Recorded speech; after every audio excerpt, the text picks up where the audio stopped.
छत्तीसगढ़ के राजिम कुंभ मेला के शुरुआत हो गए है और ये 11 बछर हो गए जब कुंभ मेला लगा थे। ये वक्त हमार संग है राजिम क्षेत्र के संत कवि पवन दीवान जी। महाराज जी, ये बताओ, ये जिन राजिम कुंभ है ओखर महत्ता अब दिनों दिन बढ़ा जाते, एखर जिन्हें और का जिन्हें करना चाहिए, जिन्हें कि एखर महत्ता जिन्हें दुनिया में बगर जाए, का देखा तो अभी स्वरूप लेकर जैसे कि यह तो समझ जाओ कि 11 वर्ष पूरा हुआ थे। ये वार्षिक कुंभ है, यह प्रति वर्ष होते। बाकी जगह कुंभ जो है 12 वर्ष में होते, यहाँ प्रति वर्ष होते। एक विशेषता है।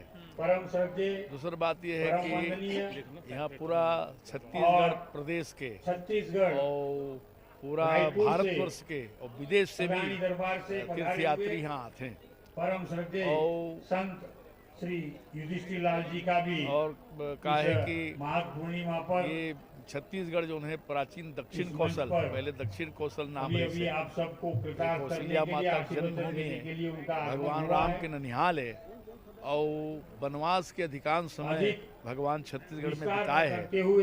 तो छत्तीसगढ़ माने दक्षिण कौशल, देश के नाम कौशल उत्तर दक्षिण ऐसे देश के बारे में बोले जाते हैं। जैसे दक्षिण भारत, उत्तर भारत आज बोल सकते तो भारत है उसी प्रकार कौशल आशीर्वचनों का दक्षिण कौशल कौशल्या माता आपको लाभ प्राप्त होगा। उनकी जन्मभूमि है, भगवान राम का ननिहाल है। और इसी ये राजीव लोचन भगवान जो है वो भगवान रामे के रूप में हम आमंत्रित करते हैं। राजीव लोचन माने विष्णु भगवान भी राजीव लोचन है, नारायण भी राजीव लोचन है, राम भी राजीव लोचन है, कृष्ण भी राजीव लोचन है। जिनका प्रतिवर्ष राजीव माने कमल, लोचन नेत्र, महाशिवरात्रि तक जेकर नेत्र रहा कमल के समान सुंदर है वो राजीव लोचन। तो भगवान के सब रूप राजीव लोचन है। तो ऐसे एक बहुत यानी एक महत्व है, महिमा है। फिर सिरपुर जैसे पुरातात्विक छत्तीसगढ़ के संत पूरा वैभव और क्या कहते हैं प्राचीन इतिहास के केंद्र है। वहाँ अनेक धर्म के यहाँ संगम है और महाप्रभु वल्लभाचार्य हैं, चित्रोत्पला गंगा महानदी है, यहाँ जैन धर्म के भगवान महावीर हैं और कुलेश्वर महादेव हैं। इस प्रकार से ये पंचकोसी धाम का क्षेत्र कहलाता है और सब लोग जो हैं गंगा में आके स्नान करते हैं, चित्रोत्पला गंगा में। तो इस प्रकार से एक राष्ट्रीय पर्व बन गया है, ये एक सामाजिक पर्व बन गया है और सभी प्रकार के लोग यहाँ आकर एकत्रित होते हैं। यहाँ प्रेम, भाईचारा, समदर्शिता, समरसता जो माता कौशल्या ने संस्कार भगवान राम को दिया और वो अखिल ब्रह्मांड नायक बने, मर्यादा पुरुषोत्तम बने। और मर्यादा पुरुषोत्तम जो उनका रूप है वो बिना मर्यादा के समाज और देश चल नहीं सकता, संसार चल नहीं सकता। इसलिए ये संसार कायम है तो मर्यादा पर ही कायम है और प्रेम और मर्यादा दो ही चीज है जो भगवान राम का स्वरूप है और उन्होंने संसार को प्रेम सिखाया है और मर्यादा सिखाई है और इस प्रकार से सबको गले लगाया उन्होंने।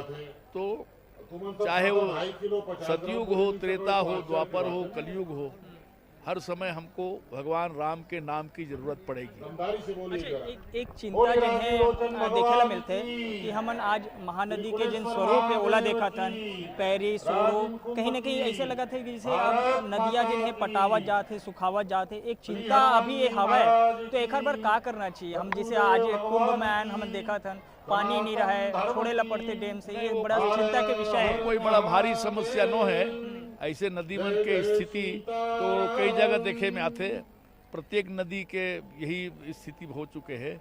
लेकिन अगले समय माने अगले वर्ष में लक्ष्मण झूला के निर्माण हो ही और लोगन मन के आना जाना सब जो है एक भगवान राजीव लोचन और कुलेश्वर महादेव के परिक्रमा के रूप में पुल से सबके परिक्रमा हो ही और बीच नदी में आना जाना सड़क ये सब नहीं रहा है और पानी भरे रही। तो एक स्वरूप अगले वर्ष बदलने वाला है ये जरूर है कि अभी आज ये वर्ष देखो आप कि जो पिछले वर्ष रही से ओकर से बेहतर स्थिति आज घाट वगैरह बना थे और ये सब बना थे। तो जैन संत पवन दीवान जी कहा थे वो बात सच साबित हुआ और वाकई में जिन्हें महानदी में लोगन जब कुंभ स्नान करे बराबर है तो ओमा जिन्हें लबालब पानी भरे रहा है और जिन बात कहा थे कि अब सड़क मत दिखे नदिया के भीतर में तो वह जिन्हें चिंता जिन पवन दीवान जी जाहिर करे है वो चिंता जिन्हें जाहिर करे बर मत पड़े और राजिम कुंभ के महत्ता ऐसे दिनों दिन बढ़त रहे। कैमरामैन राकेश के संग वैभव सिपांडे, ETV न्यूज़, राजिम।